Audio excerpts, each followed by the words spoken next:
कि वर्तमान में भारत की 90% जनसंख्या जो अपने आप को सनातनी कहती है, असल में वे लोग सनातनी नहीं है। नहीं। लेकिन हिंदू तो अवश्य होंगे भाई, लेकिन हिंदू तो अवश्य होंगे, क्योंकि जो खुद को सनातनी कहता है वो खुद को हिंदू भी तो कहता है। तो इस विषय में भी आप जानकारी दें मानव समाज को।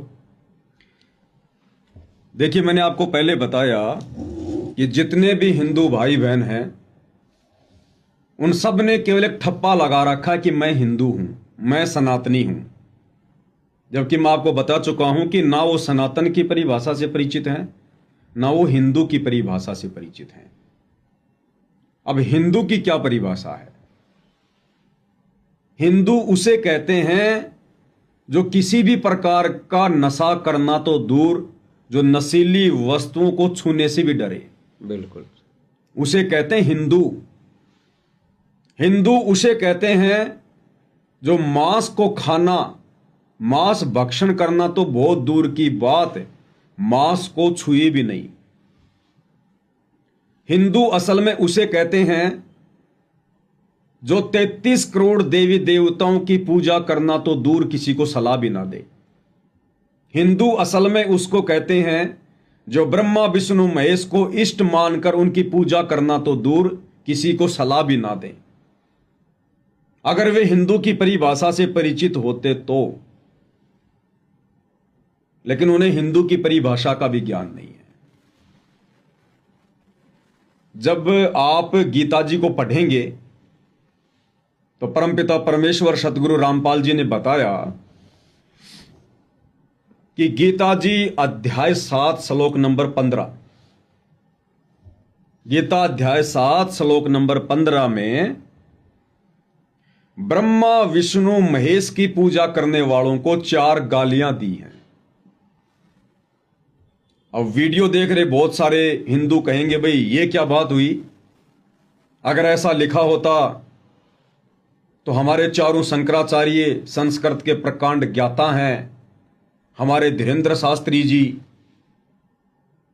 हमारे बहुत सारे आचार्य जी, ये तो दिन रात प्रवचन करते हैं, इन्हीं धर्मशास्त्रों को दिखाकर सामने रखकर धारा प्रवाह संस्कृत में प्रवचन करते हैं। तो क्या इन्होंने कभी देखा नहीं होगा? देखा है तो इन्होंने फिर बताया क्यों नहीं? तो कजोड़ जी, इन्होंने वेद जरूर पढ़े हैं, गीता जी जरूर पढ़ी है, लेकिन ये वेद और गीता जी कोई कॉमिक्स नहीं है, कोई चुटकुलों की पुस्तक नहीं है जो पढ़ते ही समझ में आ जाएगी। पहली बात तो चारों वेदों को पढ़ना, उनका निष्कर्ष निकालना महाभारत है, और चारों वेदों का सार यानी निष्कर्ष गीता जी। तो गीता जी कितनी सांकेतिक होगी, कितने कोड वर्ड में होगी। इसलिए गीता जी को समझाने वाला पूरे विश्व में एक समय में केवल एक ही धर्मगुरु होता है, केवल एक ही धर्मगुरु, और वो धर्मगुरु वर्तमान में पृथ्वी पर सतगुरु रामपाल जी हैं। इनके अलावा इन वेदों को सतयुग से हमारे ऋषि महर्षि पढ़ रहे हैं। इन वेदों को आज तक ना तो वशिष्ठ जी समझ पाए जो कि श्री रामचंद्र जी के गुरु थे, इन वेदों को ना ही श्री दुर्वासा जी समझ पाए जो कि श्री कृष्ण जी के गुरु थे। फिर बाकी छोटे मोटे आचार्य संत महंत, इनके बेचारों की औकात ही क्या है? अगर ये लोग समझ चुके होते तो आज धार्मिकता में हम लोगों का स्तर इतना नीचे नहीं होता। आज ये हिंदू मुस्लिम सिख ईसाई नहीं बने होते। आज हमारा देश और विश्व जातियों में नहीं बटा होता, टुकड़ों में नहीं बटा होता, छोटी छोटी बातों पर लड़ाई झगड़े नहीं होते, एक दूसरे के प्रति ऊंच नीच की भावना नहीं होती। लेकिन आज से पहले साधु संत महात्मा ऋषि इन वेदों को समझ नहीं पाए। एकमात्र संस्कृत को पढ़ लेना या संस्कृत भाषा का ज्ञान हो जाना यह साबित नहीं करता कि आप जी विद्वान हैं। एक भाषा विशेष को पढ़ लेने से कोई विद्वान नहीं होता। जिस प्रकार एक 5वीं कक्षा का बच्चा है, उसको हिंदी अच्छे से पढ़नी आ जाती है, और पीएचडी की पुस्तकें भी हिंदी में होती हैं। वो 5वीं कक्षा का बच्चा पीएचडी की पुस्तक को जो हिंदी में है उसको अच्छे से पढ़ेगा, लेकिन क्या वो 5वीं कक्षा का बच्चा पीएचडी की पुस्तकों में जो मीनिंग लिखे हैं, जो शब्दों के जो अर्थ हैं, क्या उसको समझ जाएगा? नहीं समझ पाएगा। इसी प्रकार ये हमारे धर्मगुरु विश्वामित्र जैसे, वशिष्ठ जैसे, मार्कंडे जैसे, दुर्वासा जैसे, इनको केवल संस्कृत भाषा का ज्ञान था। शास्त्रों में क्या लिखा है भक्ति और भगवान के विषय में, ये इस बात की गहराई तक नहीं जा पाए। अन्यथा भक्ति मार्ग में आज समाज का स्तर इतना नीचे नहीं होता। तो कजोड़ जी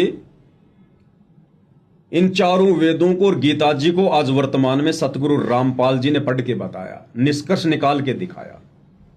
तो गीता जी अध्याय 7 श्लोक नंबर 15 में ब्रह्मा विष्णु महेश की पूजा को भी रिजेक्ट कर दिया गया है। तीनों गुणों की पूजा को रिजेक्ट किया गया है। 3 गुण कौन? रजगुण ब्रह्मा जी, सतगुण विष्णु जी, तमगुण शिव जी। तो गीता जी इन तीनों, इन तथाकथित भगवानों की अज्ञानता के कारण समाज ने इनको भगवान मान लिया, जबकि इनसे ऊपर तो और बहुत बड़ी बड़ी परम शक्तियां हैं।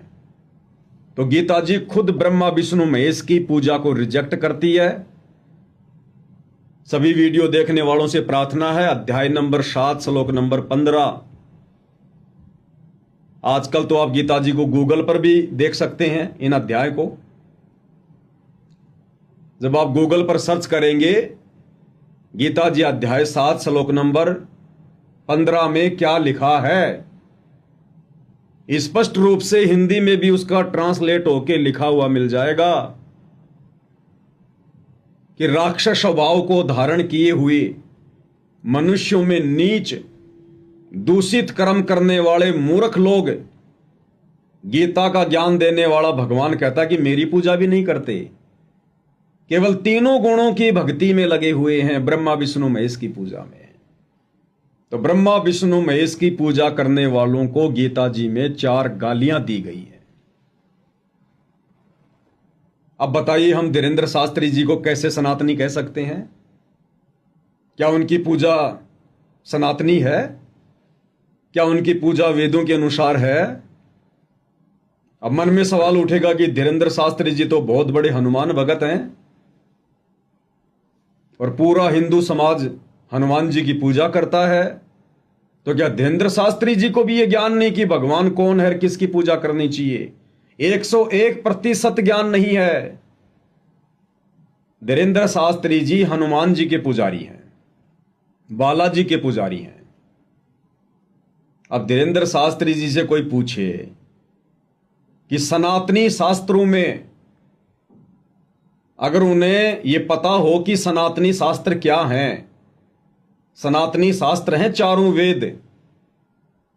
सर्वप्रथम ब्रह्मा जी ने 4 वेद मनु को दिए, मनु ने फिर अपने वंशजों को दिए, उन ब्राह्मणों ने फिर आम समाज को 4 वेदों का ज्ञान दिया, जैसा भी उन्होंने समझा। तो सनातनी शास्त्र हैं 4 वेद। जिस समय हिंदुओं की ये कुरान शरीफ नहीं थी, कुरान मजीद नहीं थी, तौरेत नहीं थी, जबूर नहीं थी, इंजिल नहीं थी, सिखों का गुरु ग्रंथ साहिब नहीं था, ईसाइयों की बाइबल नहीं थी, हिंदुओं की गीता नहीं थी, उस समय ये 4 वेद थे। 4 वेद। तो 4 वेदों से ही हर संप्रदाय के धर्म ग्रंथ निकले। तो वेदों में जो ज्ञान है भक्ति और भगवान को लेकर, वो संपूर्ण मानव समाज के लिए है। द्वापर में महाभारत के युद्ध में गीता जी का ज्ञान दिया गया। गीता जी का ज्ञान स्पेशल हिंदुओं के लिए नहीं है, पूरे मानव समाज के लिए है। क्योंकि जिस समय गीता जी का ज्ञान दिया जा रहा था उस समय पृथ्वी पर ना हिंदू धर्म था, ना मुस्लिम धर्म था, ना ईसाई धर्म था, ना सिख धर्म था, ना कोई जैन धर्म था, ना यहूदी थे, ना कोई मंगोली थे। सब वेदों के अनुसार साधना किया करते थे। आगे चलकर कोई मुसलमान बन गया, कोई हिंदू बन गया, कोई सिख बन गया, कोई ईसाई बन गया। तो चारों वेद और गीता जी में भक्ति और भगवान को लेकर जो ज्ञान है वो संपूर्ण मानव समाज के लिए है। आप विचार कीजिए, आज हमारा समाज कितनी जातियों में बट गया है। जाति जाति में भी आपस में ऊंच नीच को लेकर झगड़े फसाद। सतयुग में कोई जाति नहीं थी, त्रेता में कोई जाति नहीं थी, द्वापर में कोई जाति नहीं थी। अगर थी तो आप मुझे बताइए।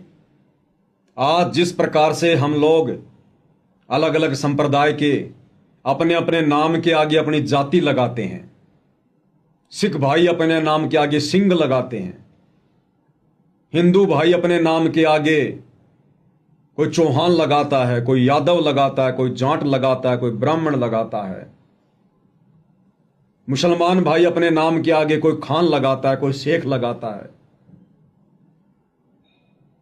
त्रेता युग में आप जिन जिन लोगों को जानते हैं, क्योंकि हम हिंदू समाज के लोग, हमने रामायण बहुत देखी है, महाभारत हमने बहुत देखी है, तो थोड़े बहुत जो पात्र हैं उनको हम जानते हैं। आप मुझे बताइए, त्रेता युग में हम रामचंद्र जी के परिवार से शुरू करते हैं। क्या रामचंद्र जी के नाम के आगे आपने कभी खान लगा हुआ देखा, सुना? उन्होंने कभी कहा हो कि मैं रामचंद्र खान या मैं रामचंद्र सिंह?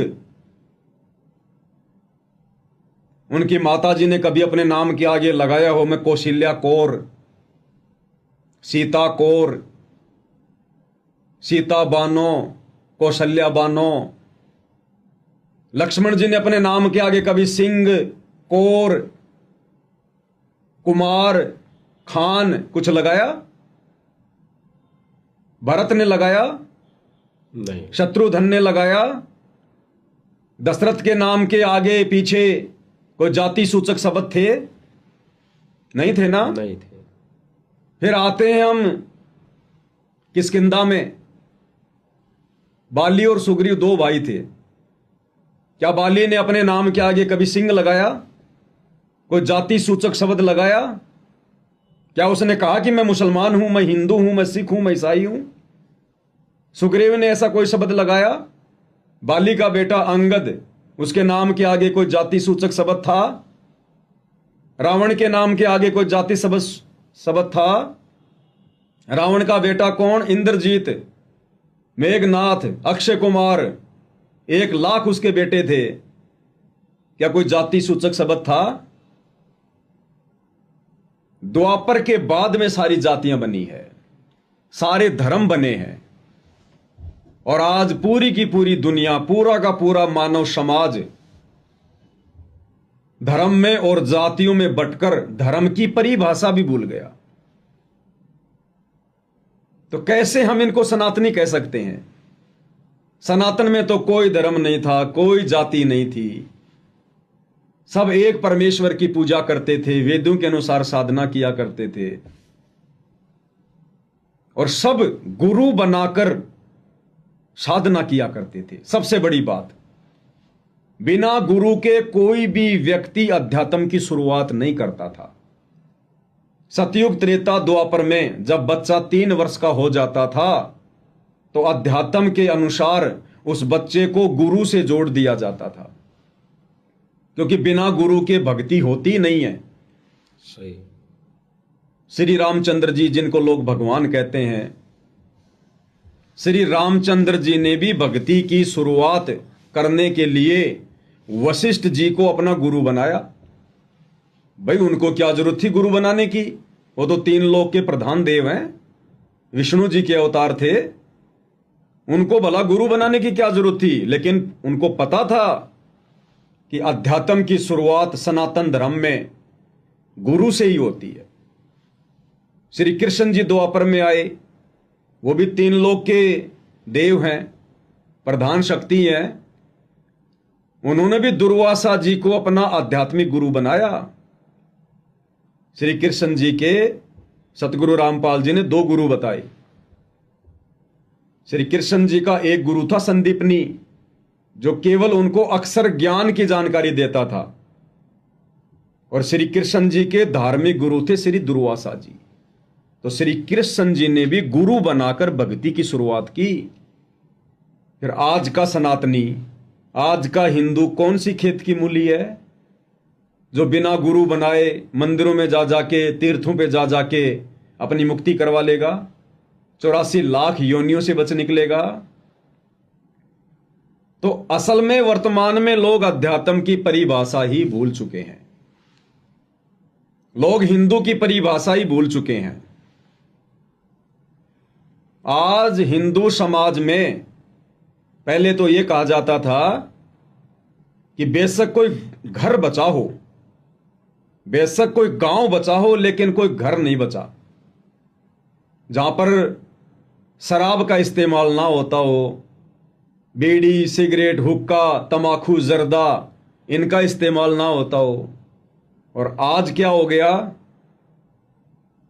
कोई इंसान बचा हो तो बचा हो, लेकिन घर नहीं बचा जिस घर में नशा ना हो, कोई व्यक्ति मांस भक्षण करने वाला ना हो।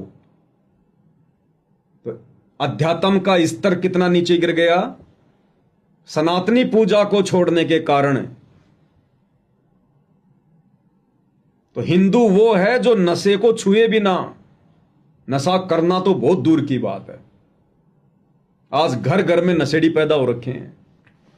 हिंदू वो है जो मांस को खाए बिना, छूना तो बहुत दूर की बात है, आज घर घर में मांस भक्षण करने वाले राक्षस पैदा हो रखे हैं। हिंदू वो है जो ब्याज पर पैसा ना दे, क्योंकि जो लोग ब्याज पर पैसा देते हैं अंत में उनकी दुर्गति होती है। दुर्गति। ब्याज पर पैसा कौन लेगा? जो दुखी होगा, परेशान होगा, आर्थिक रूप से तंग होगा। एक तरफ तो वो व्यक्ति पहले से दुखी, ऊपर से आपने ब्याज लेकर उसको मां दुखी किया।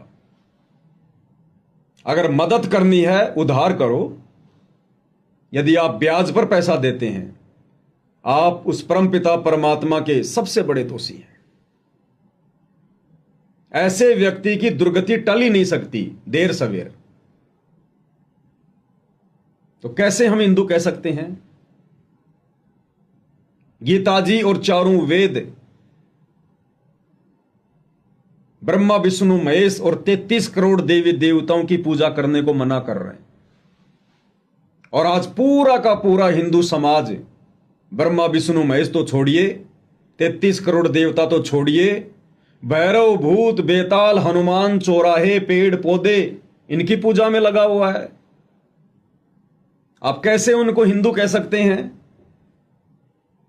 33 करोड़ देवी देवताओं को लंकापति रावण ने युद्ध में हराकर अपनी कैद में डाल रखा था। बेबस थे, लाचार थे। शनिदेव जिससे पूरी दुनिया डरती है, उस शनिदेव को रावण अपने पैरों के नीचे आसन बना के रखता था। ये वायुदेव, ये पवन देव, ये रावण के महल में झाड़ू निकाला करता था। वरुण देव जिसको जल का देवता कहते हैं, रावण का पानी भरा करता था। अग्निदेव रावण की रसोई में खाना बनाया करता था। तो हमारे धर्म गुरुओं का आध्यात्मिक स्तर इतना नीचे गिर चुका है, इन्होंने हमसे इन लाचार और बेबस देवी देवताओं की पूजा शुरू करवा दी। इससे अच्छा तो रावण की पूजा कर लो, जिसने 33 करोड़ देवी देवताओं को बंदी बना रखा था। तो उन देवताओं से तो उत्तम समर्थ रावण हुआ, इससे अच्छा तो रावण की पूजा करो। तो आध्यात्मिक स्तर बहुत नीचे गिर चुका है। तो बताइए, देवी देवताओं की पूजा करने वाला, मंदिर बनाकर उनमें मूर्तियां स्थापित करने वाला, ब्रह्मा विष्णु महेश को भगवान बताकर उसकी पूजा करने वाला, हम कैसे उसको सनातनी कहें?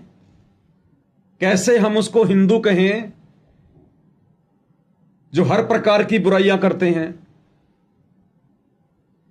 बाकी चोरी, जारी, निंदा, चुगली, मिलावट करना, रिश्वतखोरी, भ्रष्टाचारी, काला बाजारी, ये तो आदमी की रग रग में समाया हुआ है। हम कैसे उसको सनातनी कह सकते हैं? उसके बाद भी यदि हम सनातनी यात्रा निकाल रहे हैं तो समय और पैसे की बर्बादी के अलावा कुछ नहीं है। पहले स्वयं तो सनातनी बनो, पहले स्वयं तो यह जानो कि सनातन क्या है। ओम नाम की साधना कोई नहीं करता, गीता का ज्ञान देने वाला कौन है कोई नहीं जानता। किसी से भी पूछो गीता जी का ज्ञान किसने दिया, झट से बोलेगा श्री कृष्ण जी ने दिया। अगर वो गीता को ढंग से पढ़ लेता तो कभी नहीं कहता कि गीता का ज्ञान श्री कृष्ण ने दिया। अब सतगुरु रामपाल जी ने आके बताया, गीता जी का निष्कर्ष निकाल के बताया कि श्री कृष्ण जी तो केवल खड़े दिखाई दे रहे थे, एक यंत्र थे।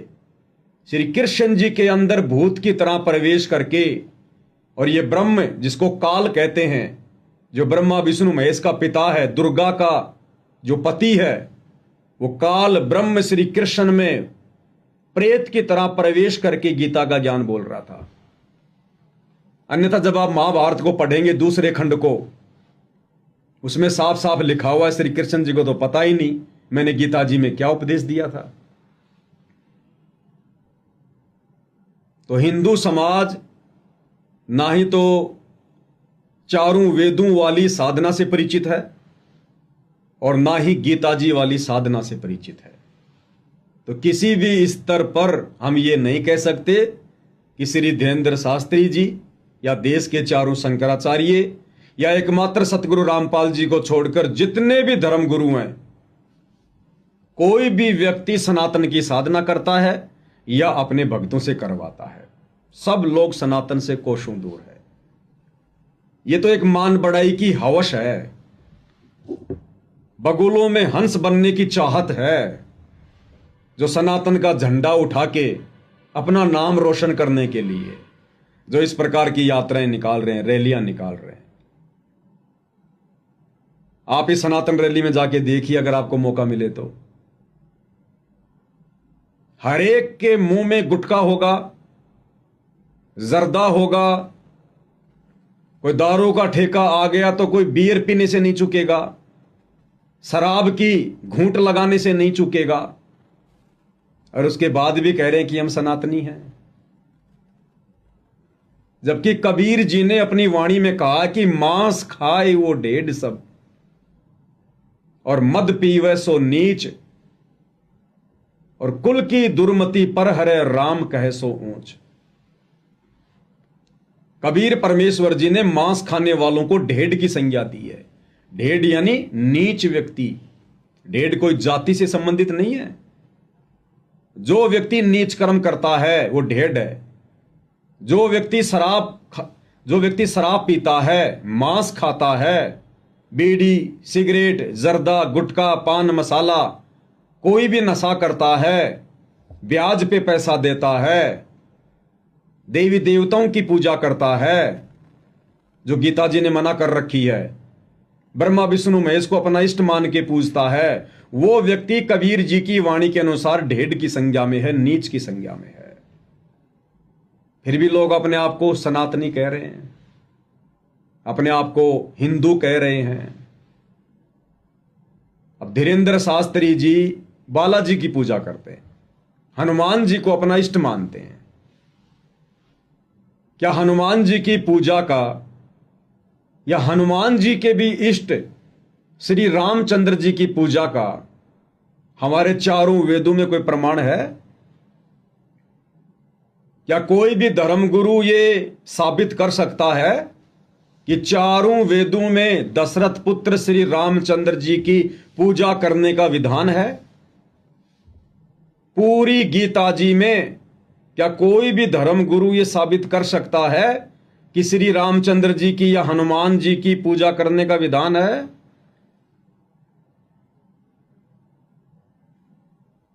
और श्री धीरेन्द्र शास्त्री जी जो जय श्री राम के नारे लगा रहे हैं, हनुमान जी को इष्ट मान के पूजते हैं, उनसे अगर पूछा जाए कि अगर यही सर्वश्रेष्ठ भगवान है, परमात्मा है, यही अगर दुनिया को चला रहे हैं,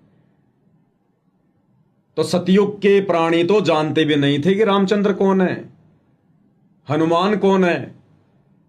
इन दोनों का तो जन्म ही त्रेता युग में हुआ। त्रेता युग से पहले तो सतयुग था।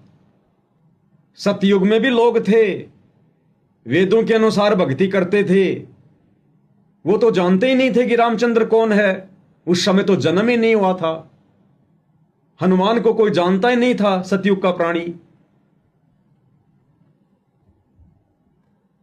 तो श्री धीरेन्द्र शास्त्री जी ना ही तो सनातनी पूजा से परिचित हैं और ना ही वो सनातनी भगवान से परिचित हैं। तो किसी भी सूरत में ये नहीं कहा जा सकता है कि सनातनी यात्रा निकालने वाले सनातनी होंगे, बिल्कुल नहीं कहा जा सकता।